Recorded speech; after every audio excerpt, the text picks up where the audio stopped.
Damn, man! Did you come here for a drink or to test the weight limit of the stool? You look so heavy. Officer Henry Callahan's voice cut through Teresa's place as he lifted his glass, then slowly tipped it over Marcus Dillard's head. Every drop of the drink poured over Marcus's head with deliberate contempt. The bar watched in stunned silence as it streamed down his face and soaked his collar. Yet, despite the humiliation, Marcus Dillard didn't move.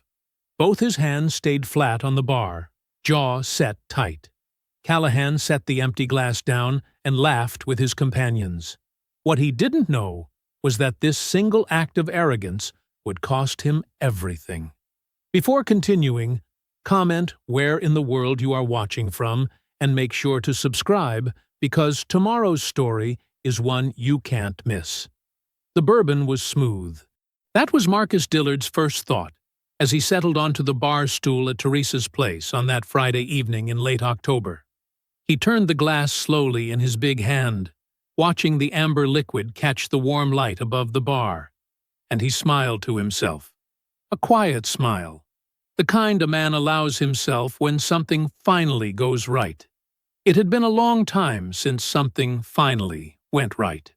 Teresa's place sat on the corner of Broad and 9th in Augusta, Georgia, and it had been there longer than most people could remember.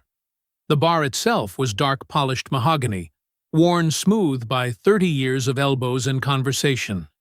Old photographs lined the walls, civil rights marches, neighborhood celebrations, faces that had since grown old or passed on.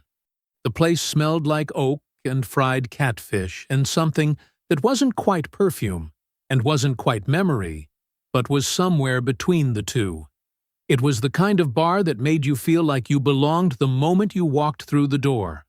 Marcus belonged here more than most. At 54, Marcus, Big Mark Dillard, was a hard man to miss. He stood 6 feet 4 inches and carried 280 pounds the way a mountain carries snow, naturally, without apology. His hands were the size of dinner plates. His shoulders were wide enough to block a doorframe. He had spent 11 years in the NFL as an offensive lineman, protecting quarterbacks for a living, and his body still remembered all of it. But his eyes were warm. That was what people noticed first. Once they got past the size, his eyes were the eyes of a man who genuinely liked people. He had earned that warmth the hard way. After football, after the knee surgery, and the slow fade from the sports pages, Marcus had come home to Augusta. He had taken a beat-up building on Walton Way and turned it into the Dillard Community Center. 15 years of his own money, his own sweat, and more grant applications than he cared to count. The center ran after-school programs, job training workshops, and a summer basketball league that kept kids off the street from June through August. It was not glamorous work. Nobody gave him a trophy for it. But every Friday evening, Marcus Dillard sat at Teresa's bar and felt like a man who had done something worth doing with his life. Tonight, that feeling was better than usual. $200,000, Teresa Watkins said from behind the bar, shaking her head with a grin that creased her whole face. She was 61, small and sharp, with silver-streaked locks, and the kind of eyes that had seen everything twice. Boy, I remember when you were begging the city for 20. Don't remind me, Marcus said. You did it, though. She pointed at him. Don't forget that part. Walt Greer raised his glass from the next stool over. To Big Mark, he said, who apparently still has some moves left in him. Marcus laughed and shook his head. Walt was 68, white-haired, with a soft Carolina accent and a laugh that belonged on a front porch. He had been a schoolteacher for 35 years, and Marcus's best friend for 20 of them. They had met at a neighborhood zoning meeting, both there for the same reason, both too stubborn to leave when the meeting ran 4 hours long, and had been friends ever since. The grant comes through, and suddenly you're a comedian, Marcus told him. I was always a comedian. You just couldn't afford to laugh before. The bar hummed around them. A couple at a corner table shared a plate of wings. Two older men played dominoes near the window. A birthday party of young women laughed loudly in the back booth, someone holding up a phone to capture the moment. The television above the bar was showing a college football game with the sound low. It was, by every measure, a good night. Marcus was midway through a sentence about the new youth mentorship program he was planning when the front door opened. The noise that came in with the cold air was different from the noise already inside. Louder. Looser. The kind of noise that announces itself before it has a reason to. 3 men walked in. The 2 in back were younger, maybe early 30s, still in the kind of shape the police department required. But it was the man in front who owned the room the moment he entered it, or believed he did, which amounted to the same thing. Detective Henry Callahan. He was broad-shouldered and square-jawed, with the kind of face that had probably been handsome once, and now just looked hard. He was laughing at something one of the other men had said, and the laugh was too big for the room, too comfortable with itself. His eyes swept the bar the way a man sweeps a room when he expects to own it. Then those eyes found Marcus. And they stopped. Callahan did not move right away. He just stood there at the edge of the bar's warm light, that too big laugh dying on his face, and looked at Marcus the way a man looks at something he has decided he does not like. It was not a quick glance. It was the long, deliberate kind, the kind designed to be noticed. Marcus noticed it. He turned back to his drink. Callahan and his 2 companions settled at the far end of the bar. Teresa moved toward them with the practiced neutrality of a woman who had managed difficult people for 30 years. She took their order without warmth and without hostility. Just business. But Marcus caught the small tension in her shoulders as she turned away from them, and he filed it quietly. For a few minutes, nothing happened. The birthday party laughed in the back booth. Walt told a story about a former student that went nowhere and was funny anyway. Marcus finished his bourbon and thought about ordering another. Then Callahan's voice cut across the bar. "They make these stools extra wide down here. Or is that a special request?" The laughter from his companions was immediate, practiced, the kind that exists only to encourage. The bar went quiet in pieces, the domino players first, then the couple at the corner table, then Teresa, who stopped moving behind the bar entirely. Walt set his glass down. Marcus kept his eyes forward and said nothing. "I'm serious," Callahan said, louder now. "I'm trying to figure out the engineering in that situation." Marcus breathed slowly through his nose. He had heard this his whole life. He had learned that silence was not weakness. Sometimes silence was the strongest thing in the room. He stayed silent. Callahan pushed off the bar and walked closer. His companions followed at a lazy distance, drinks in hand, already smiling. "You're Dillard, right?" Callahan said. "Big Mark. You're the one who got up in front of the city council and told them to cut our overtime budget. Said the money should go to some little rec center instead." He tilted his head. "My guys worked doubles for 6 months, missed their kids' birthdays. And you decided you knew better." "I said what I believed," Marcus said quietly. He did not turn around. "Yeah." Callahan stepped closer. "That's what bothers me." Walt leaned forward. "Friend, I think you've had enough for one night." Callahan looked at him like something small that had made an unexpected noise. "Nobody asked you, old man." Then he picked up his glass and poured every last drop of whiskey directly over Marcus Dillard's head. The bar stopped breathing. Whiskey ran down Marcus's forehead, over his eyes, along his jaw. It soaked into his collar and darkened his shirt. A single drop hit the bar with a small, sharp sound that seemed enormous in the silence. Marcus did not move. He sat perfectly still, both hands flat on the bar, his jaw tight. He was choosing, consciously, deliberately, not to rise to it. He reached for a cocktail napkin and pressed it slowly to his face. "I'm going to ask you to step back," Marcus said. His voice was low and even. "Just step back." Callahan's smile curdled. Something in Marcus's composure, the refusal to explode, the quiet dignity of it, seemed to enrage him more than any outburst would have. "Ask me," Callahan said. "You don't ask me anything." And then he grabbed Marcus by the collar. Both hands, hard, yanking him half off the bar stool with the full force of a man who had never once been told no by anyone who mattered. Marcus caught the edge of the bar with one hand to keep from falling. Teresa shouted something. Walt was on his feet. One of Callahan's companions took a half step forward. "Henry!" the younger officer said. Callahan shoved Marcus backward. The bar stool screeched against the floor. Marcus caught himself, both feet planted, and held up one open hand, a clear, visible signal. Stop. He was still trying to end it without contact. Still trying to give this man a way out.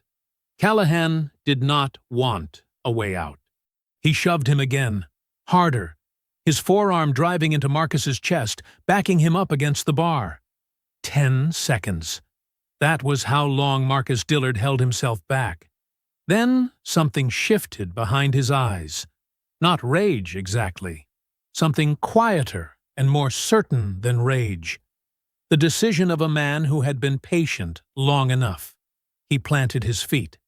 And with one short, controlled, open-palmed shove, straight from the shoulder, every pound of him behind it, he sent Henry Callahan stumbling backward off his footing and crashing hard to the floor. Glass shattered.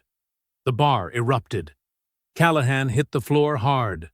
For a moment, he just lay there, blinking up at the ceiling of Teresa's place, with the stunned expression of a man whose body had received information his ego had not yet processed. His glass had shattered somewhere behind him.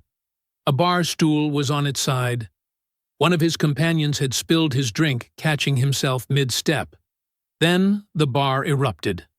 Not in chaos, in applause. It started at the domino table and spread fast. The couple in the corner. The birthday party in the back booth. A man at the far end of the bar who Marcus had never met in his life, stood up and clapped like he was at a football game. Teresa pressed both hands flat on the bar and exhaled so hard her shoulders dropped 2 inches. Walt Greer was on his feet, with his glass raised. "That's enough of that," he said, to nobody and everybody at once. Callahan's 2 companions rushed forward. The younger one crouched to help him up. The other one, the bigger of the 2, thick through the neck, stepped toward Marcus with something ugly moving across his face. "You just put your hands on a law enforcement officer," he said. "Your friend poured a drink on my head," Marcus said. "Then he grabbed me by the collar. Then he shoved me. Twice." He said it calmly, the way you state facts that don't require argument. "I defended myself." "You're going to want to think very carefully about what happens next," the thick-necked one said. Teresa moved. She came around the bar with her tablet already in her hand, and the look on her face was not fear. It was the look of a woman who had been waiting 30 years for exactly this kind of moment and had the receipts to handle it. "Let me help you think," she said. She held the tablet up so Callahan's companions could see the screen clearly. On it was the live playback feed from the bar's security system. 2 cameras, high definition, time-stamped down to the second. The footage was already rewound to the beginning of the incident. She pressed play. The bar went quiet again. This time, it was a different kind of quiet. Everyone watched. The screen showed Callahan walking over. It showed his mouth moving. It showed him pick up the glass. It showed every single drop of whiskey falling over Marcus Dillard's head, while Marcus sat completely still, hands flat on the bar, not moving, not retaliating. It showed Marcus pressing the napkin to his face. It showed him hold up his open hand. It showed Callahan grab him by the collar and shove him. twice. It showed everything. "I've had these cameras running for 2 years," Teresa said. She was speaking to Callahan's companions, but her voice was loud enough for the whole bar to hear. "2 cameras, high definition, every angle covered." She looked at the thick-necked officer directly. "Go ahead and call it in. I will be standing right there with my attorney and this recording." The thick-necked officer looked at the tablet, then at Teresa, then at Callahan, who had made it to his feet and was straightening his jacket with the careful movements of a man trying very hard to look like he had not just been knocked to the floor of a bar in front of 30 witnesses. Callahan's face was dark.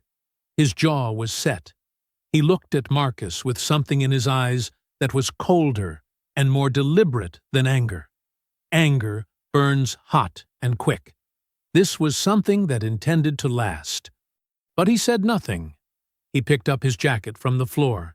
He smoothed the front of his shirt. He looked once more at the tablet in Teresa's hand.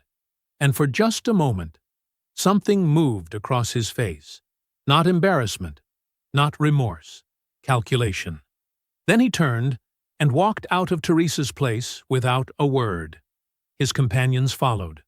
The door swung shut behind them, and the cold October air came in briefly, and then was gone. For a half-second, the bar held its breath. Then it exhaled all at once. Laughter, conversation, the resumption of the domino game, someone in the birthday party letting out a whoop that made 3 people jump. Teresa set down her tablet, reached for the good bourbon, and poured Marcus a fresh glass without being asked. "On the house," she said. Marcus accepted it. He was still damp. His collar was still dark with whiskey. But he was smiling, slowly, then fully, the deep rolling laugh of a man who had faced something ugly and watched it walk out the door on its own 2 feet. Walt sat back down and raised his glass. "Engineering problem solved," he said. Marcus laughed and shook his head. It felt finished, clean, like a storm that had threatened all evening and then simply passed. Marcus believed it was over. He had no way of knowing that Henry Callahan was already on his phone before he reached the parking lot. Marcus slept well that night. That was the thing that would stay with him later. How well he had slept. He had come home from Teresa's place just after 10, changed out of his whiskey-soaked shirt, eaten a bowl of leftover red beans and rice standing over the kitchen sink, and gone to bed feeling lighter than he had in months. The grant was real. The community center was safe. Even the ugliness at the bar had resolved itself cleanly, the way ugliness sometimes does when the truth is sitting right there on a tablet screen for everyone to see. He slept like a man with nothing chasing him. His phone started at 7:14 in the morning. The first buzz he ignored. The second he rolled toward. By the third he was sitting up in bed squinting at the screen, and when he saw Tyler's name he felt something shift in his chest. The particular alarm a parent carries for their child, regardless of the child's age. He answered on the 4th ring. "Dad." Tyler's voice was tight in a way Marcus recognized. His son was 24 years old and studying law at the University of Georgia, and he had inherited his father's composure along with his father's broad shoulders. When Tyler's voice got tight, it meant something was genuinely wrong. "You need to look at your phone. Right now." "I'm looking at my phone. I'm talking to you on my phone." "Pull up Facebook. Pull up Twitter. Pull up anything." A pause. "They beat us to it, Dad." Marcus put Tyler on speaker and opened Facebook. The Augusta Police Union's statement was already everywhere. Posted at 6 a.m., which meant someone had been working on it since last night. The language was careful and deliberate, and made Marcus's stomach turn. It described an unprovoked attack on a decorated law enforcement officer by a large, aggressive individual at a local establishment. It mentioned that the officer had been off duty, attending a private celebration. It used the word aggressive 3 times in 4 sentences. It did not mention a drink. It did not mention a collar. It did not mention 2 shoves. Then Marcus saw the image. Someone had taken a still frame from Teresa's security footage. He could tell by the angle, the timestamp stripped from the corner, and cropped it down to a single moment. Just one. Marcus's open palm connecting with Callahan's chest.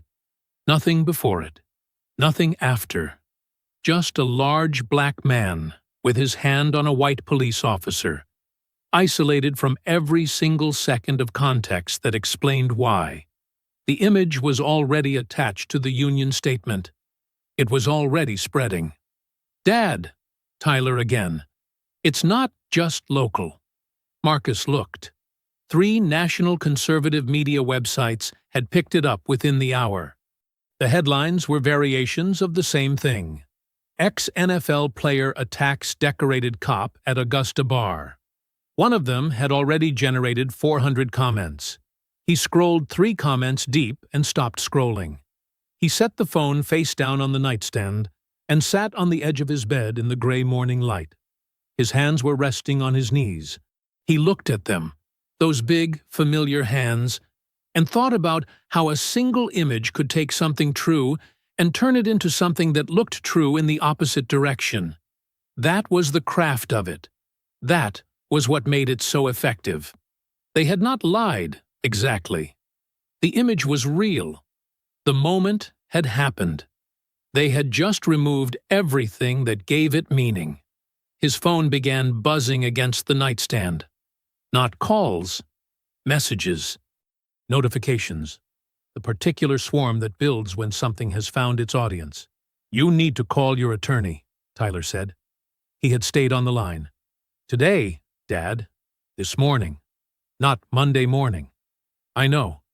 And I'm coming up." "You don't need to. I'm already in the car." Marcus picked the phone back up. He looked at the image one more time.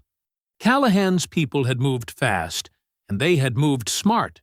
And somewhere under the anger that was building in his chest, Marcus recognized, with the cool assessment of a man who had spent a decade reading defensive formations, that this had been the plan all along. The complaint at the bar had not been about humiliation. It had been about setup. The drink, the shove, the cropped image, the 6 a.m. statement. Henry Callahan had walked out of Teresa's place last night calculating every step of this. Marcus stood up. He dressed slowly and deliberately, the way he always had before a game. Not rushing, not panicking, thinking about what came next. Then he sat down at his kitchen table and dialed his attorney. Tyler was already on his way. The attorney's name was Bernard Cole. He was 60 years old, thin, with reading glasses he was always either putting on or taking off, and the kind of measured calm that came not from being unworried, but from having learned long ago that panic was expensive. He had been practicing law in Augusta for 32 years. Marcus had known him for 15 of them. Bernard Cole did not waste words, and he did not soften things he believed you needed to hear clearly. He did not soften this. "Henry Callahan filed a formal criminal complaint this morning," Bernard said. He set a single printed document on the desk between them. "Assault on a law enforcement officer. It's a felony charge in Georgia, Marcus. That applies whether the officer is on duty or off duty at the time of the incident." Marcus looked at the paper. He did not pick it up. Tyler, sitting beside his father, leaned forward with his elbows on his knees. "He grabbed my father first. He shoved him twice. There's security footage that shows the entire—" "I know what the footage shows," Bernard said. He took his glasses off. "The problem is who is going to be standing between that footage and a courtroom." He folded his hands on the desk. "The officer assigned to lead the investigation into your father's case is a man named Detective Phil Burrows. Phil Burrows and Henry Callahan came up through the department together. They've been friends for 20 years. He paused to let that settle. "And the assistant district attorney who will decide whether to formally pursue these charges is a man named Gavin Fallon." Marcus looked up. "I don't know that name." "You wouldn't." But you know his brother-in-law? Bernard put his glasses back on. Henry Callahan. The room was very quiet. Tyler sat back slowly in his chair. Marcus looked at the document on the desk again, really looked at it this time, and felt the full weight of what was happening arrange itself in front of him with ugly clarity. This was not a complaint filed in anger. This was a structure. Callahan at the center, a friendly investigator on one side, a family member at the DA's office on the other. It had been constructed, piece by piece, by someone who had done this kind of thing before. "What about the footage?" Marcus asked. "Teresa has everything on camera, the whole incident from the beginning." "Teresa's footage is currently our strongest asset," Bernard said carefully. "But Callahan's attorney has already contacted me this morning, informally. He suggested, and I want you to hear this word, he suggested there may be grounds to challenge the admissibility of that recording." He held up a hand before either of them could speak. "I am not saying they will succeed. I am saying they intend to try. And with the judge likely to be assigned to any related hearings, I cannot promise you the outcome." Marcus said nothing. Outside Bernard's window, Augusta was going about its Saturday morning the way it always did. Traffic moving, people walking. The ordinary, indifferent business of a city that did not know and did not care what was happening in this particular office on this particular morning. "There's something else," Bernard said. He looked at Marcus directly, the way he always did when the news required it. "Your community center's grant documentation contains a standard morality clause. A felony charge, not a conviction, Marcus, a charge, triggers an automatic funding review. Depending on how the board interprets their obligation, they may be required to suspend the grant until the matter is resolved." The words landed like something physical. $200,000. 15 years of work. The youth mentorship program he had just started planning. The summer basketball league. The job training workshops that had put 43 people back to work in the last 2 years alone. All of it sitting on the edge of a complaint, filed by a man who had poured whiskey over his head and then planned the whole next morning before he hit the floor. Marcus stood up from the meeting 2 hours later and shook Bernard's hand and walked to his car and sat in it for a long moment without starting the engine. That afternoon, the community center board held an emergency meeting. Marcus sat at the head of a table and watched 3 of his 7 board members exchange looks that told him everything about which way the wind was blowing. They were not bad people. They were scared people, which was sometimes more dangerous.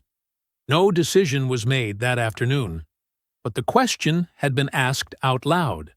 And questions like that, once spoken in a room, have a way of not leaving.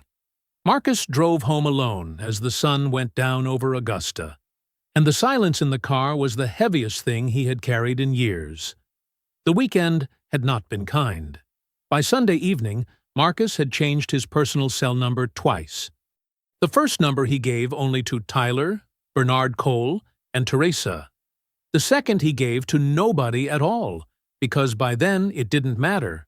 The community center's main phone line had received 11 voicemails since Saturday morning, and 3 of them were ugly enough that Tyler had quietly saved the recordings without telling his father how bad they were. Marcus knew anyway. Monday morning came gray and cold, the kind of October morning that felt like a warning.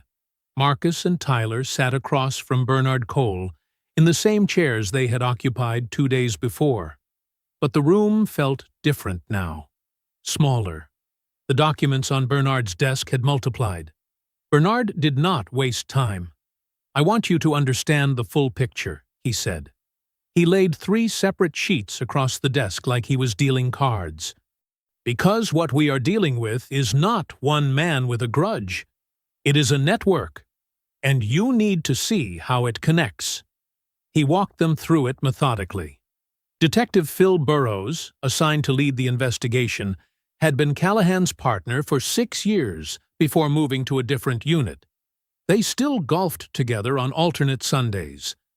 ADA Gavin Fallon, Callahan's brother-in-law, would have direct influence over whether formal charges were pursued and how aggressively, and the judge most likely to be assigned to any suppression hearings or preliminary motions was a man named Samuel Hogan, who had been photographed twice at departmental charity events standing next to Callahan with the comfortable proximity of old friends.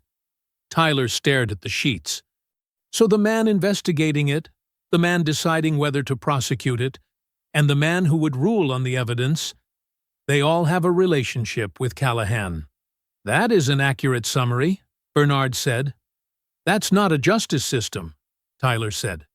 That's a circle. Bernard looked at him over his glasses. Welcome to Augusta, son. Marcus had been quiet through all of it.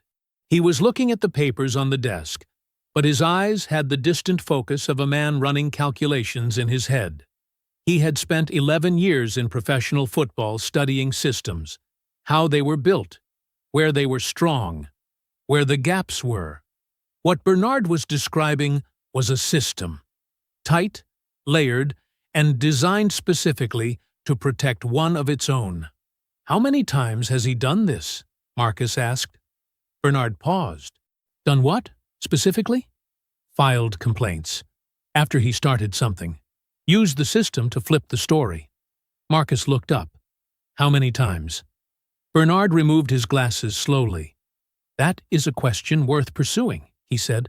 But I don't have that answer yet. Tyler did. Or rather, he knew who did. He had been thinking about it since Saturday morning, turning the name over in his mind the way you turn over a key when you're trying to remember which lock it fits.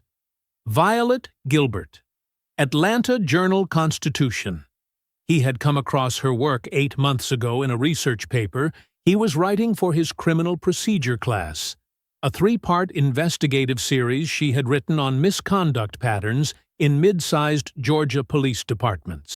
She was meticulous, she was fearless, and she had been, according to the paper's archives, actively covering Augusta PD for the better part of 3 years. If anyone had already been pulling on Callahan's thread, it was her. After the meeting, Marcus and Tyler sat in the car in Bernard's parking lot. Marcus was looking straight ahead through the windshield at nothing in particular. A woman walked past on the sidewalk pushing a stroller. A delivery truck rumbled by. The ordinary world, doing its ordinary things, completely indifferent. I want to reach out to a journalist, Tyler said. Marcus turned to look at him. Her name is Violet Gilbert. She writes for the AJC. She's been covering misconduct in this department for years, Dad. If Callahan has done this before, she may already have the documentation. And if she doesn't, she'll know how to find it. Tyler held his father's gaze. We can't fight this thing in a closed room. They own the closed room. We need to bring it outside. Marcus was quiet for a long moment. He thought about the cropped image, the 6 a.m. Union statement, the 3 connected men sitting between him and anything resembling a fair process. He thought about his community center and the kids who showed up every afternoon expecting the lights to be on. Then he nodded slowly. Do what you need to do, he said, but do it right. Tyler pulled out his phone before they reached the end of the block. Teresa called on Wednesday morning at 8:45. Marcus was at the community center, sitting at his desk going through the grant suspension paperwork Bernard had forwarded the night before, when his phone lit up with her name. He answered expecting her voice to be the steady, grounded thing it always was. Instead, she sounded like a woman standing on uncertain ground, testing each word before she put her weight on it. They filed something, she said. My attorney just called me. Callahan's people filed a legal motion. They want my security footage thrown out. Marcus set the paperwork down. On what grounds? He asked. Signage. Teresa said the word like it tasted bad. They're saying I didn't have proper notification signs posted, the kind that tell customers they're being recorded. Apparently, There's a specific requirement under Georgia law about how visible those signs have to be, what size, where they have to be mounted. She paused. My attorney says the sign I have is real and it's posted, but it might be in the wrong position. Too high up, too close to the door. Something about the exact wording. Another pause, longer this time. Marcus, if they get that footage thrown out. I know, he said. That footage is the whole truth. Everything that happened, in order, the way it happened. Without it, it's your word against his. And his word comes with a badge and a brother-in-law at the DA's office. He already knew that, too. What made it worse, what made Marcus's jaw tighten as he sat in his office surrounded by photographs of children he had coached and mentored for 15 years, was the precision of it. Callahan's attorney had not gone looking for a big dramatic reason to suppress the footage. He had gone looking for a small, technical, bureaucratic one. A sign in the wrong position. A font that was 2 points too small. The kind of paperwork violation that had nothing to do with truth or justice or what actually happened in that bar, but that a sympathetic judge could use as a perfectly legal tool to erase the one piece of evidence that told the whole story. It was elegant in its way, and it was infuriating. When is the hearing? Marcus asked. Friday. Teresa's voice tightened. They got it fast-tracked, Marcus. My attorney says the judge assigned is Samuel Hogan. Marcus closed his eyes for exactly 2 seconds. Samuel Hogan. Bernard had mentioned that name on Monday. Charity events, old friends, the comfortable proximity of men who took care of each other. I'm going to fight it, Teresa said. My attorney is already pulling photographs of the sign from every angle. We're going to argue the placement was compliant. But Marcus, she stopped. I've been running this bar for 30 years. I have never once had a legal challenge filed against me this fast, by this many people, with this much organization behind it. This is not a coincidence. No, Marcus said, it isn't.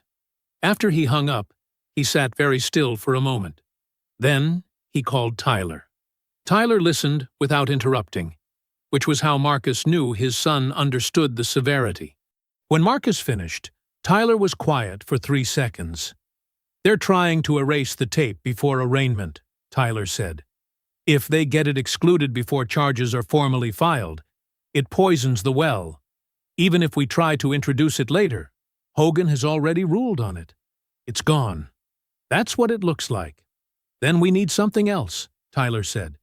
We can't put everything on Teresa's footage anymore. We need to move faster. His voice shifted. That particular register Marcus recognized as his son, thinking out loud, sorting through options with the quick, deliberate mind that had earned him a place in one of the state's best law programs. I'm reaching out to Violet Gilbert today. Not tomorrow. Today. If Callahan has a pattern of this, she may already have documentation we can use publicly, even if we can't use it in court yet. The hearing is Friday, Marcus said. I know, but a courtroom isn't the only room that matters here, Dad. If this goes public the right way before Friday, it changes the pressure on everyone involved. Even Hogan. Marcus looked up at the wall of his office. A photograph of last summer's basketball league. 32 kids in matching jerseys, squinting into the sun. He had hung that photo himself with a level and a pencil mark, the way his own father had taught him to hang things. Straight, careful, built to last. Make the call, Marcus said. Tyler was already dialing. Thursday morning arrived cold and still. Marcus was at home, at the kitchen table, working through a second cup of coffee, and the notes Bernard had sent over about Friday's suppression hearing, when his phone rang at 8:20. He saw Walt's name and picked up immediately. Walt! There was a pause before Walt spoke, a pause that was half a second too long. When Walt Greer's voice came through, it had a careful, controlled quality that did not belong to it. like a man reading from a script he had rehearsed twice, and still wasn't sure he had memorized. "Mark," he said, "I need to tell you something. About last night." Marcus set his coffee down. Walt told it slowly. 2 detectives had come to his house Wednesday evening, just after 7. He had not been expecting anyone. They knocked with the easy authority of people who were accustomed to doors opening for them, and when Walt let them in, they settled into his living room chairs like they had been there before. They introduced themselves as detectives from the Augusta PD. They said they were conducting a routine witness canvass related to the incident at Teresa's place. Standard procedure. Nothing to be concerned about. For the first 20 minutes, it was exactly what they said it was. They asked Walt what he had seen. He told them. They took notes. They were polite. Then one of them mentioned the house. Casually. The way you mention the weather. He noted it was a nice place, well maintained. Said he remembered a property tax dispute that the city had opened against the estate a few years back. Walt's wife, Mara, had passed 3 years ago. The estate matter had been complicated, and at one point there had been a minor outstanding dispute with the city over an assessed value discrepancy. It had been resolved, or Walt had believed it was resolved. He had a letter somewhere confirming it. The detective said he wasn't sure it had been fully closed out.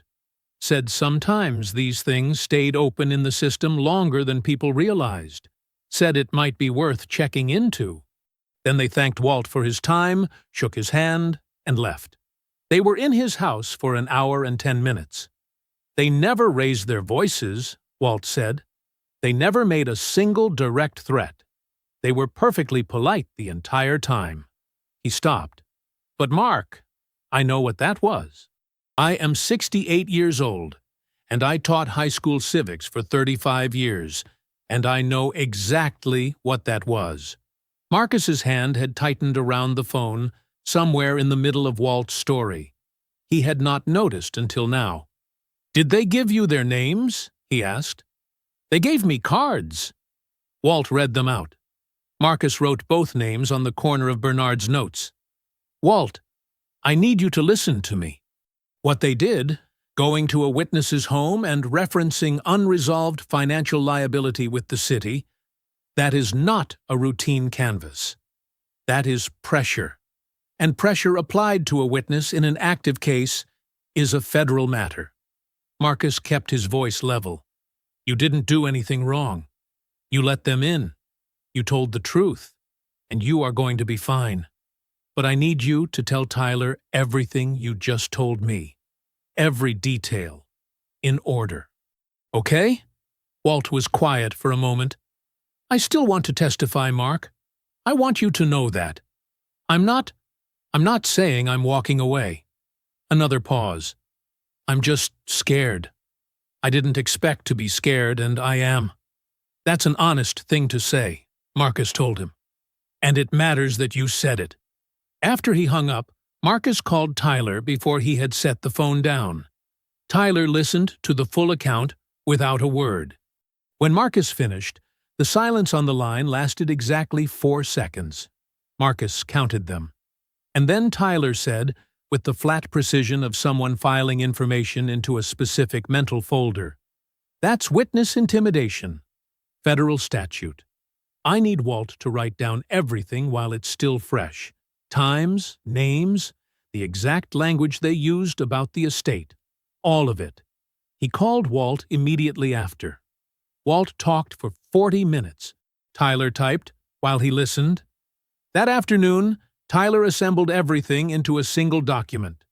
The 2 detectives' names, the timeline, Walt's verbatim account of the estate comments, and the case context that made the visit's purpose unmistakable. He attached it to an email addressed to Violet Gilbert, marked it urgent, and hit send. Her reply came in 11 minutes. 3 words. "I'm coming down." Violet Gilbert was not what Marcus had pictured. He had imagined someone loud, maybe. Someone who carried their ambition visibly the way some journalists did, like a press badge worn on the outside of their personality. Instead, the woman who walked into the coffee shop on Broad Street Friday morning was compact and quiet, with quick, observant eyes and the unhurried manner of someone who had learned that the most important information rarely announces itself. She shook Marcus's hand first, then Tyler's. She set a worn leather notebook on the table beside her coffee and did not open it immediately. "Tell me about Henry Callahan," she said. So they did. 2 blocks away, in the Augusta courthouse, Teresa Watkins sat beside her attorney, while Samuel Hogan presided over the suppression hearing with the practiced efficiency of a man who had already decided his conclusion and was moving through the procedural requirements to get there. Teresa had described the hearing to Marcus in a text. Hogan barely looked at our photographs, kept checking his watch. The ruling would come later. For now, the footage existed in legal suspension, neither safe nor gone. While the world outside the courthouse moved at its own speed, Tyler laid everything out for Violet in sequence. He had brought the full document package he had assembled over the past week, printed, organized, tabbed. The 3 prior complaints against Callahan, sourced from public records requests Tyler had filed the previous year during a law school research project that had, by pure chance, crossed Callahan's name. Each complaint described a pattern: an altercation initiated by Callahan, a counter-complaint filed against the other party, and a quiet internal resolution that left Callahan's record clean and the other party with nothing. 2 of the 3 complainants were black men. One was a Latino teenager who had been 17 at the time. Violet read without interrupting. She turned pages slowly, and her pen moved in small, precise marks in the margin of her notebook. Then Tyler placed Walt's written account on top of the stack. The Wednesday evening visit, the 2 detectives, the estate, the careful, threatening politeness of men who understood that a threat does not require a raised voice to land. Violet looked up from that one. "He wrote this himself?" she asked. "The same night," Tyler said. "While it was fresh." She looked at it again. Then she closed her notebook, folded her hands on top of it, and looked at Marcus directly. "I have enough for a preliminary piece," she said. "I want to be clear about what that means. It will document the prior complaints, the connections between Callahan and the investigating officer and the ADA and the witness contact. I will not print anything I cannot source." She paused. "But what I can source is significant, and I want to run it today." "Today," Tyler said. "The suppression hearing is happening right now. Your arraignment is scheduled for next Thursday. If this story runs before that ruling comes down, it changes the environment. It changes what it costs people to keep moving in the direction they've been moving." She looked at Marcus. "I've been watching this department for 3 years.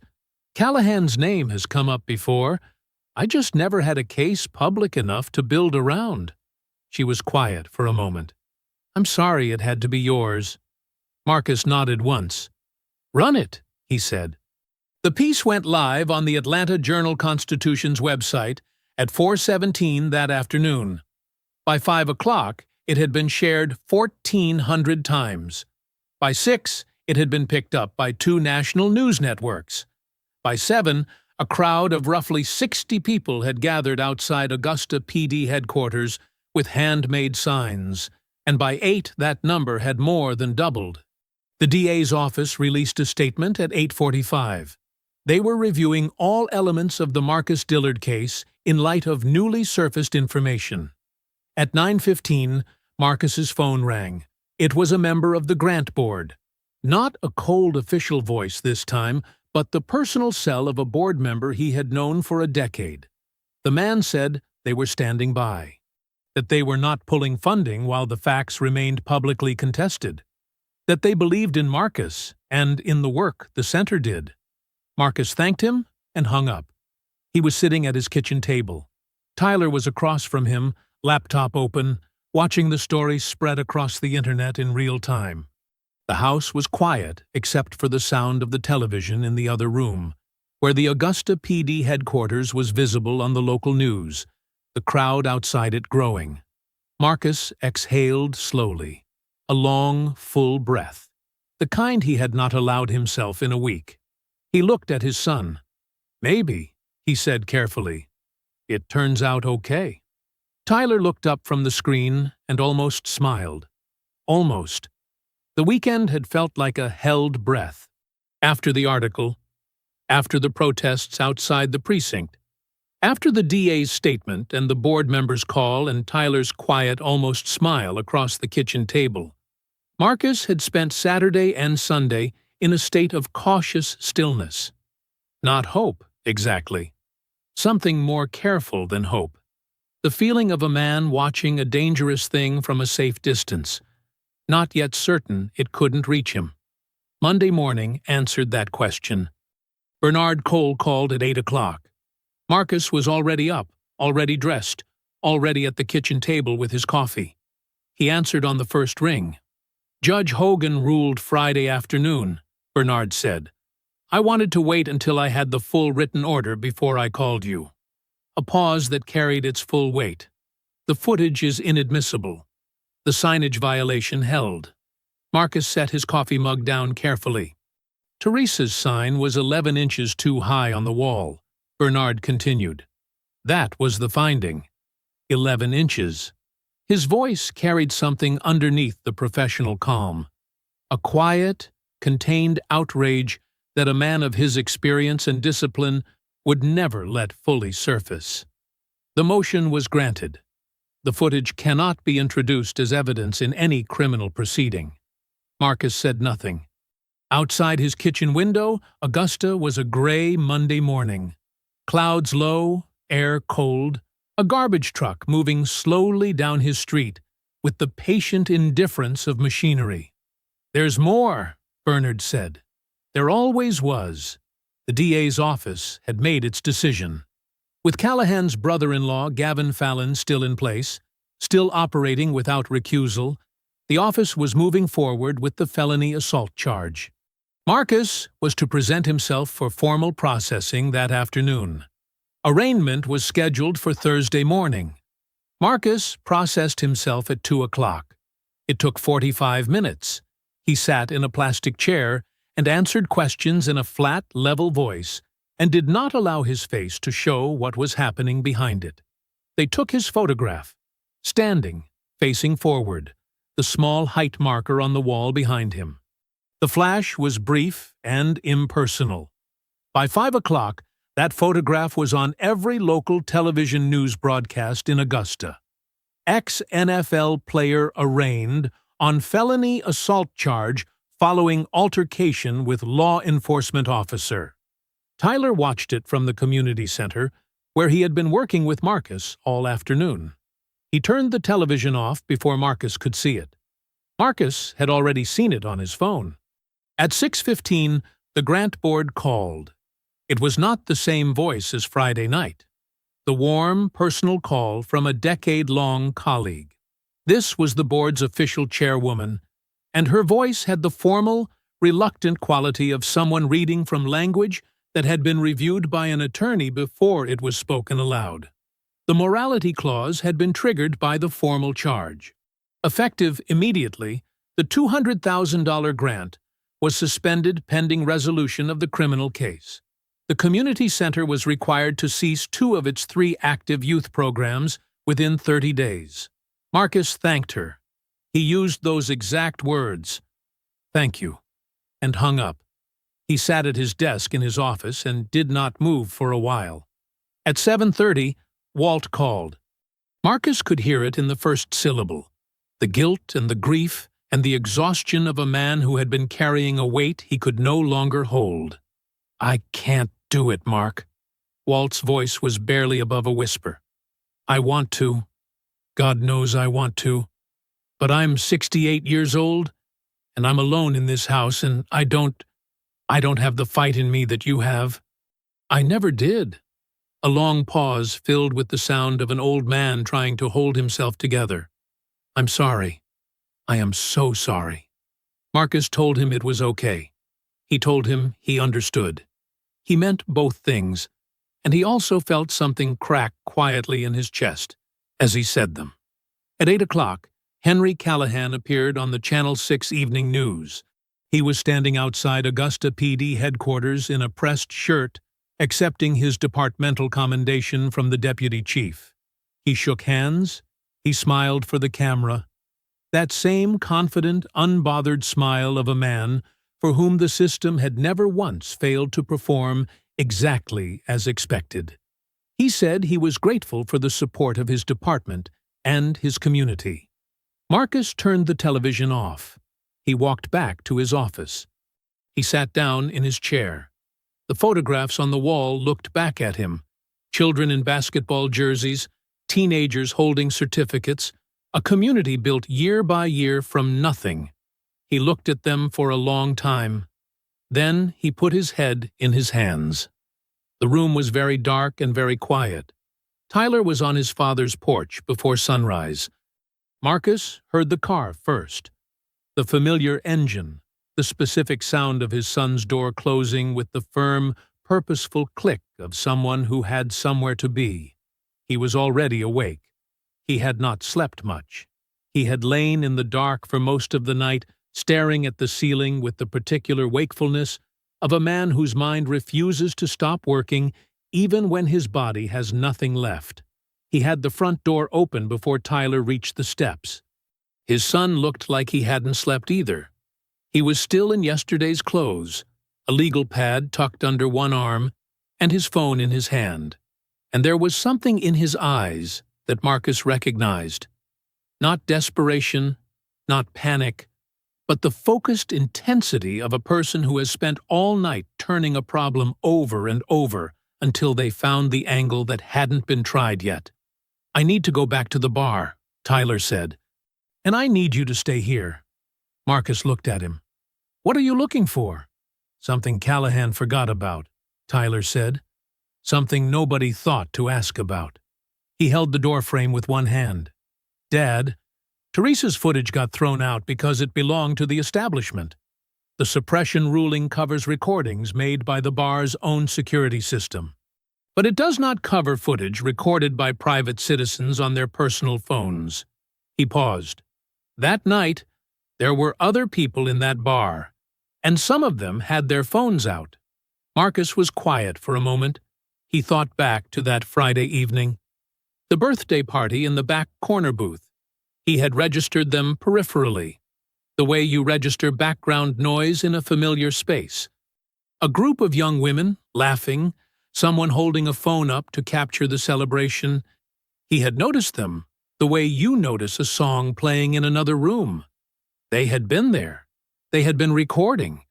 And they had been gone before the police arrived, or the gravity of the situation announced itself. "Go," Marcus said. Teresa's place didn't open until 10 on Tuesdays, but Teresa was always there by 8. She opened the door for Tyler in her apron with a dish towel over one shoulder, and when he explained what he was looking for, she sat down at the bar and thought about it with the careful seriousness of someone who understood exactly what was at stake. "The birthday party," she said slowly. "Yes. Corner booth. 8 women, maybe 9. Young, late 20s, I'd say." Teresa folded the dish towel in her hands, thinking. "They had a reservation. I remember because they called ahead for the booth specifically. They wanted the big corner one." She was quiet for a moment. "Several of them had their phones out all evening. I remember thinking they were filming the whole night. Birthday content." She looked at Tyler. "They left before everything happened with the police coming. Before I even realized I should be getting people's information." "Do you have any record of the reservation?" Tyler asked. "A name? A phone number? A credit card on the tab?" Teresa moved behind the bar and opened her reservations book. A physical ledger, handwritten, which she had kept by personal preference for as long as the bar had been open. She ran her finger down the page for that Friday. "Chandler," she said. She turned the book toward Tyler. "Party of 8. reservation under Chandler. Tyler wrote it on his legal pad and underlined it twice. He drove home and sat at the kitchen table with his laptop open and his legal pad beside him and began to search with everything he had. The date, the last Friday of October. The location, Teresa's place, Augusta. The name, Chandler.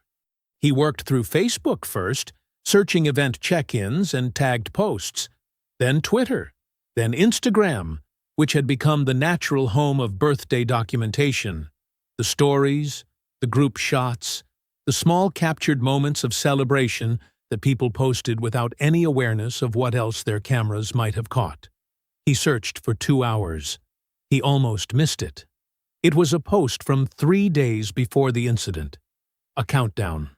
Birthday week starts now. Tagged in Augusta, Georgia. The account belonged to a woman named Jasmine Chandler, 29 years old, her bio said. Augusta, G.A. Tyler scrolled her profile with the focused care of a man diffusing something. And there, the last post before the night of the incident. A photograph. 6 women crowded into a corner booth, laughing, glasses raised. The location tag clear and specific. Teresa's place. Tyler sat back in his chair and looked at the screen for a long moment. Then he picked up his phone. The message Tyler sent was careful. He had written it 3 times before he sent it, sitting at his kitchen table with the early morning light coming through the window, choosing each word the way you choose footing on uncertain ground. He introduced himself by name. He explained who his father was. He described, plainly and without drama, what had happened at Teresa's place that Friday evening and what had happened in the days since.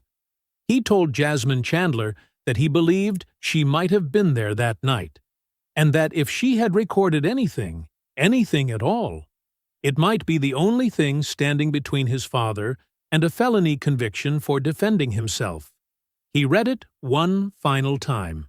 Then he sent it and set the phone face down on the table and made himself eat breakfast. The phone buzzed 22 minutes later. I remember that night. I had no idea any of that happened. Call me. Tyler called. Jasmine Chandler's voice was clear and direct, with the particular alertness of someone who had just read something that rearranged their understanding of an evening they thought they already knew. She told him she and 7 friends had been celebrating her friend Carla's birthday. They had reserved the corner booth specifically because it fit the whole group. She remembered the bar being warm and loud and good.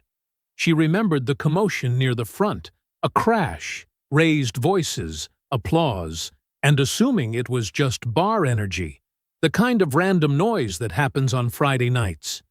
She and her group had gathered their things shortly after and moved on to another spot. She had not connected it to anything significant. She had not known there was anything to connect. That night, Tyler said carefully, "Were you recording? On your phone?"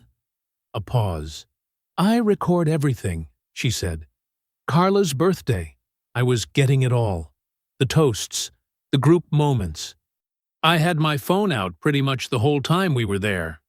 Another pause, shorter. "The story expired off my Instagram the next morning. I didn't post most of it publicly, but I save everything to my camera roll before it disappears." Tyler's grip on the phone tightened. "Jasmine," he said, "I need to ask you to look at something. Before we say anything else, I need you to go to your camera roll and look at the videos you saved from that night." The silence that followed was 40 seconds long. Tyler counted them. "Oh," Jasmine said quietly. Just that one word, but the weight of it told him everything. They met that afternoon at a coffee shop on Washington Road. Tyler, Marcus, Bernard Cole, and Violet Gilbert, who Tyler had called from the car on the way over. Jasmine arrived 5 minutes early. A young woman in a gray jacket with natural hair and careful eyes, holding her phone in both hands like she already understood she was carrying something important. She sat down across from Marcus and looked at him for a moment. "I'm sorry this happened to you," she said. Marcus nodded. Thank you for being here. She placed her phone on the table and opened her camera roll and found the video without hesitation. She had already watched it twice that morning, she told them. She turned the phone so they could all see the screen and pressed play. The video began as what it was meant to be, a birthday. Jasmine's friends crowded into the corner booth, laughing, someone raising a glass, the warm amber light of Teresa's place, surrounding everything. In the background, clearly visible over the shoulder of the woman nearest the camera, was the bar. Marcus was on his bar stool. You could see him clearly. Then Callahan walked into the frame. Everything followed in sequence. The approach. The words, not audible but visible in posture and proximity, and the shifting of the bar's attention. The glass rising. The pour. 10 full, uninterrupted seconds of Marcus sitting completely still, hands flat on the bar, not moving. The napkin. The open hand held up in plain view. Then the grab. The shove. The second shove. Then Marcus rising, and what came after. The timestamp in the corner of the screen was intact, unbroken, and precise. Bernard Cole leaned forward. He watched the final seconds twice. Then he sat back in his chair and removed his glasses and pressed 2 fingers to the bridge of his nose. This footage was recorded on a private citizen's personal device, he said. It was never part of Teresa's establishment system. Hogan's suppression order does not touch it. He looked up. This is completely and fully admissible. Jasmine Chandler looked at Marcus across the table. Tell me what you need me to do, she said. For the first time in days, Marcus Dillard looked like himself again. Tyler drove to Walt's house alone. It was Wednesday evening, the sky going dark early the way it did in late October, the streetlights on Whitfield Avenue clicking on one by one as he turned onto Walt's block. He had not called ahead. He had thought about it and decided against it, because a phone call gave a man the option of saying no before he had seen what Tyler needed him to see. Walt answered the door in his cardigan and reading glasses, a paperback in one hand, and the expression on his face when he saw Tyler was complicated. Relief and guilt in equal measure. The look of a man who had been alone with something heavy and was not sure whether a visitor made it better or worse. "Come in," Walt said quietly. The house was warm and neat and full of the particular stillness of someone who lived alone and had made their peace with it. Photographs of Mara on the mantel, a stack of library books on the coffee table, the television off. Tyler sat on the couch, and Walt took the armchair across from him, setting his paperback face down on the side table, and for a moment neither of them spoke. Tyler did not argue. He did not plead. He did not say a single word about courage or friendship or what was right. He opened his laptop and pressed play. Walt watched the video in complete silence. His hands were folded in his lap. His reading glasses caught the screen's light. He watched Callahan pour the drink. He watched Marcus sit still for 10 full seconds with his hands flat on the bar. He watched the grab, the shove, the second shove. He watched Marcus rise and respond. When it ended, Walt asked him to play it again. Tyler played it again. Walt watched it the second time with the focused, deliberate attention of a former teacher, reviewing something he intended to be certain about. When it finished, he sat back in his armchair and looked at the middle distance for a long moment. The house ticked quietly around them. Somewhere outside, a car passed. Then Walt Greer looked at Tyler and said, "I was there. I sat on that bar stool, and I watched every second of what that video just showed me." His voice was steady now, in a way it had not been on the phone. "I am not going to let them rewrite what I saw with my own eyes." Tyler exhaled slowly. "I need you to do one more thing," he said carefully. "The detectives who came to your house last week, the estate comments, the timing, the way it was framed, I need you to include all of that in a formal written statement. Because what they did to you that evening was not a witness canvas. He held Walt's gaze. That was witness intimidation, under federal statute. And if we document it properly, it becomes a weapon, not just for your testimony, but for everything. Walt nodded once. He reached for the notepad on his side table, the same one he had used for 35 years of lesson planning, and clicked his pen open. "Tell me what you need," he said. Walt wrote for an hour. Tyler sat across from him and asked clarifying questions and wrote his own notes alongside Walt's account. Every detail. The time the detectives arrived, their names from the cards they had left, the specific language used about Mara's estate, the length of the visit, the careful politeness that made the threat more effective by never stating it directly. When Walt finished, he signed the bottom of the statement in the same deliberate cursive he had used to grade papers for 3 decades. Tyler drove home and called Lieutenant Rachel Connor. He had spoken to her twice before. Brief, careful conversations conducted at her instigation, always on her personal cell. She was internal affairs, 2 years into a file on Callahan that the department's administrative structure had blocked at every turn. She had been waiting for a case that was too public to bury. Tonight, Tyler gave her everything. Jasmine's footage, Walt's formal statement, the documented timeline of the suppression motion, and the names of the 2 detectives who had sat in Walt's living room and mentioned a dead woman's estate. Connor listened without interrupting. When Tyler finished, she said, "I'm filing tonight. Augusta PD and the FBI Civil Rights Division simultaneously. The federal filing takes the case out of local hands immediately." She filed at 11:47 that night.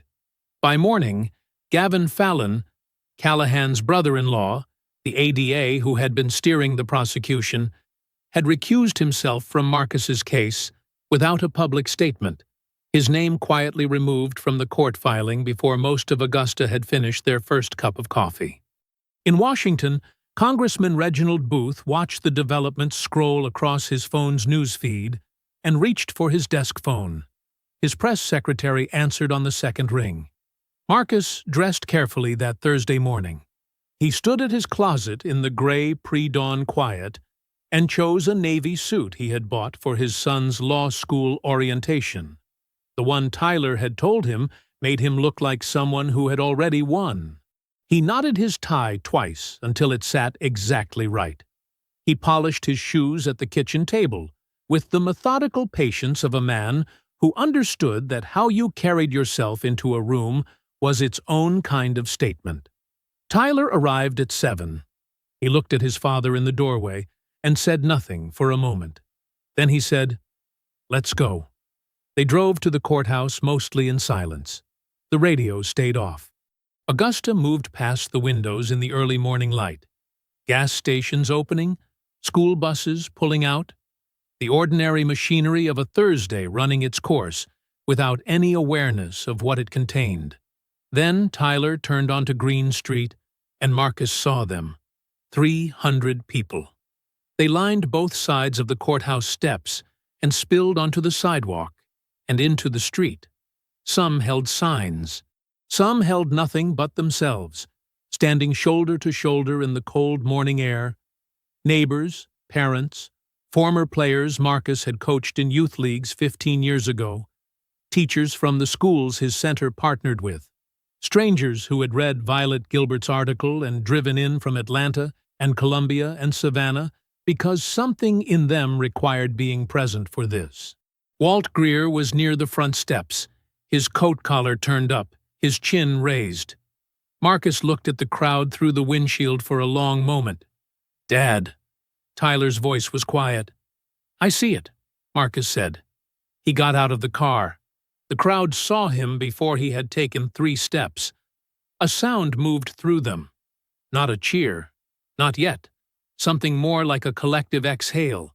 The sound of 300 people releasing something they had been holding. Someone started clapping. It spread fast. Marcus walked through it with his head up, acknowledging faces as he passed. touching a shoulder here, accepting a handshake there, moving toward the courthouse doors with the measured dignity of a man who had dressed for exactly this moment. Inside, the courtroom was already full.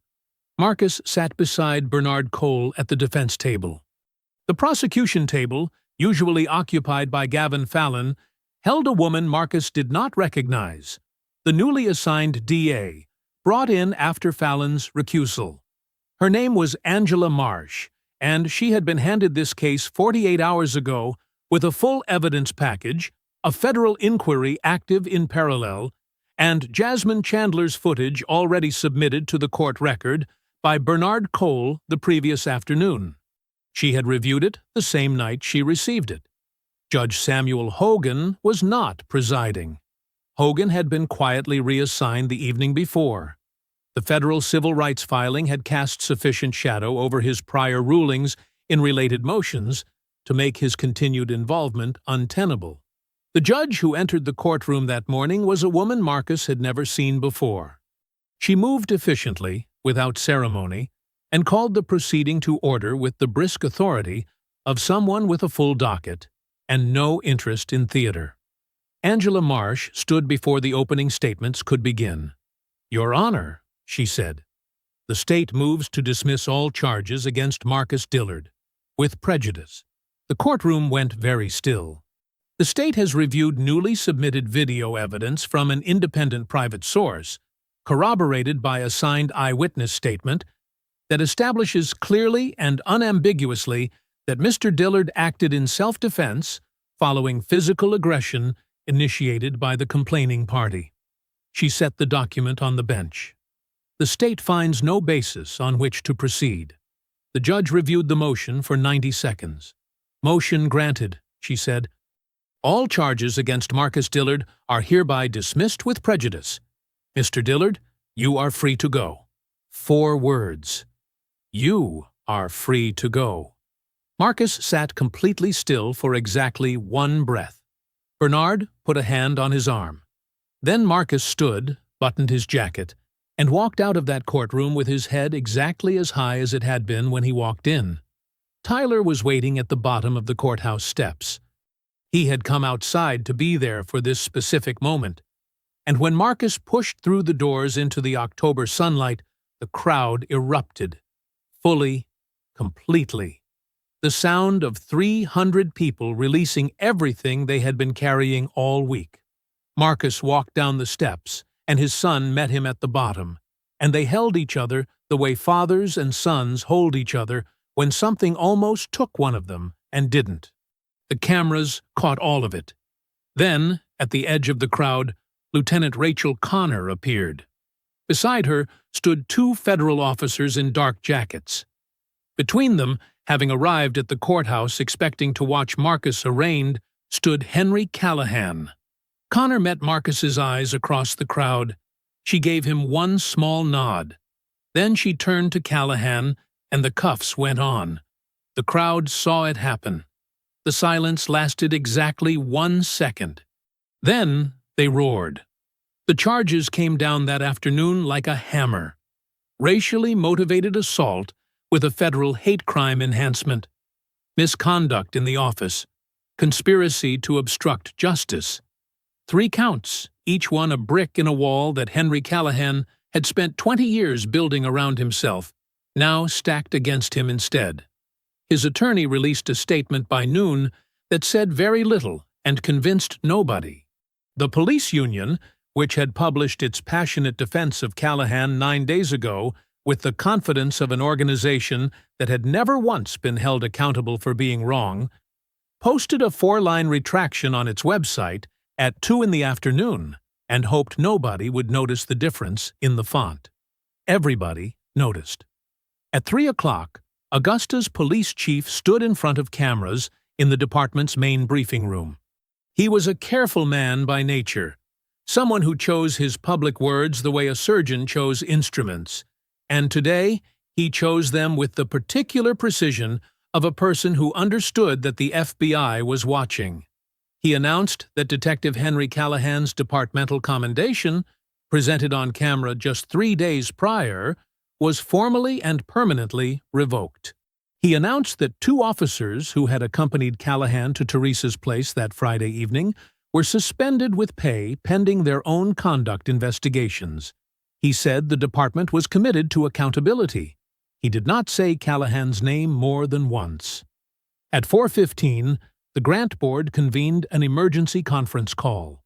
Several of its members had watched the dismissal hearing live on their phones from their offices. The chairwoman, who had delivered the suspension notice in her careful attorney-reviewed language just days before, now spoke in her own voice without a script. The $200,000 was reinstated, effective immediately. The suspended youth programs would resume. The community center's funding was restored in full. Tyler, sitting at his father's kitchen table with his laptop open, was still reading the board's confirmation email when his phone rang. An Atlanta area code he didn't recognize. He answered. It was the director of a philanthropic foundation that had been following Violet Gilbert's coverage since the first article ran. They had been watching the case develop and had held an emergency board vote of their own that morning. They wanted to make a matching donation to the Dillard Community Center. $100,000. Tyler sat very still for a moment. Then he said, professionally and calmly, "Yes, we accept. Thank you." He hung up and called Violet Gilbert immediately. Her full investigative piece, 4,000 words, fully sourced, documenting the complete pattern of Callahan's misconduct across 7 years, the buried complaints, the intimidation of witnesses, the family connection to the ADA's office, and the deliberate campaign to reframe a black man's act of self-defense as a criminal assault, went live in the Atlanta Journal-Constitution at 5 o'clock. By 6, it had been shared 40,000 times. By 7, it was on the front page of the paper's national edition. By 8, 3 television networks had requested Violet for morning show appearances. A second foundation called Tyler at 8:30. Another 100,000. Teresa's place filled up that evening the way it only filled up for things that mattered. People came without being invited because they knew, the way communities know things, that this was the place to be. Walt Greer arrived early and claimed the same bar stool he always claimed, and sat in it with the straight back of a man who had found something he had briefly lost. Lieutenant Rachel Connor came in at 7, off duty, in her own clothes, and sat at the far end of the bar and accepted 1 drink from Teresa without ceremony. Jasmine Chandler came with 3 of the women from Carla's birthday party. Violet Gilbert arrived with her notebook in her bag and left it there all evening. Congressman Booth sent word that he would be in Augusta the following week. Bernard Cole stayed for 2 hours, which was 2 hours longer than he usually stayed anywhere that wasn't a courtroom. The community center now had $340,000. At 9 o'clock, Teresa reached beneath the bar and brought out the good bourbon. The bottle she kept for moments she decided were worth the bottle. She poured a glass and set it in front of Marcus without a word. The bar went quiet. Not the nervous quiet of that Friday night 10 days ago when a man had poured a drink over another man's head and the room had held its breath, waiting to see what the world would do about it. This was a different quiet. The warm, full quiet of people who had gathered around something that had come out right. Marcus looked at the glass. He picked it up slowly and turned to face the room. Every face in it, Walt and Tyler and Teresa and Connor and Jasmine and Violet, and people whose names he didn't know, but whose presence he felt like something solid at his back. He thought about the Friday night that started all of this, about whiskey running down his face while a bar full of people watched, about a cropped image and a 6 a.m. press statement and a judge who ruled on 11 inches of wall space, about his son driving through the night, and an old teacher finding his spine, and a young woman who saved everything to her camera roll. He raised the glass. The bar leaned in. "They thought they could drown me," Marcus said. His voice was quiet enough that the whole room had to be still to hear it. "Turns out They handed me the thing that floated me. He drank. Teresa's place shook with what came next. If you enjoyed the story, leave a like to support my channel and subscribe so that you do not miss out on the next one. On the screen, I have picked 2 special stories just for you. Have a wonderful day.